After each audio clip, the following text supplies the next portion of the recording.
Hey there, it's Professor S, and I'm here with my friend, the plant cell. I want to talk to you about a plant-specific, well, plants, algae, and some other protists, but plant-specific plastid organelle called the chloroplast. This is the organelle associated with photosynthesis, so let's just dive right in here and zoom in on one of those chloroplasts. Now, chloroplasts, like mitochondria, have multiple membranes.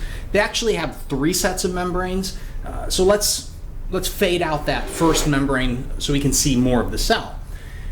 There are 2 main membranes. And like I said, there's 3 networks of membranes within the chloroplast, but there's 2 predominantly dominant ones, the outer membrane and the inner membrane, which we can see here. Those create a couple major compartments, but we can't really see those compartments or the other set of membranes till we go in a bit deeper. So let's fade out that inner membrane as well. So here we have full view of the 3 compartments, well, good view of 2, 3 coming, of the chloroplast. We have the intermembrane space, which is between the outer and the inner membrane, which track each other fairly closely to create that thin compartment. And then the space within the inner membrane is called the stroma. Now within the stroma, we have a whole series of enzymes that carry out the chemical reactions of what's called the Calvin cycle. The Calvin cycle is the chemical process that fixes carbon from CO2 into an organic form and then uses that to generate sugar, which we can see some starch granules hanging out here as products of that. This is part of photosynthesis. The enzymes of the Calvin cycle are coded for by DNA that's also found here in the chloroplast, and it's synthesized by ribosomes found here in the stroma of the chloroplast, ribosomes that are closer to the prokaryotic style ribosome. If you haven't seen my mitochondria video yet, this is a parallel between mitochondria and chloroplasts. Now that's only part of photosynthesis. We're still missing the light capture component. But notice we have these stacks of membranes within the stroma. These individual little sacs are called thylakoids. They're arranged typically in stacks called grana. Grana is the plural, granum is the singular, so a granum and then lots of grana within our chloroplast. And let's fade out these thylakoids so we can get a sense of what's going on there.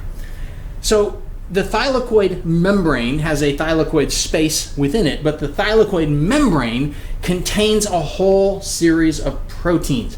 These include the photosystems, the systems of proteins and chlorophyll that capture light energy and convert it into an organic form that the plant can use. That form includes something called NADPH as well as ATP, and the energy harvested by the light reactions that occur within the thylakoid membrane drive the Calvin cycle production of sugars and starches within the stroma, which means in total the thylakoid plus the stroma and all of their components allow for photosynthesis to occur, and there you have a quick introduction to the chloroplast.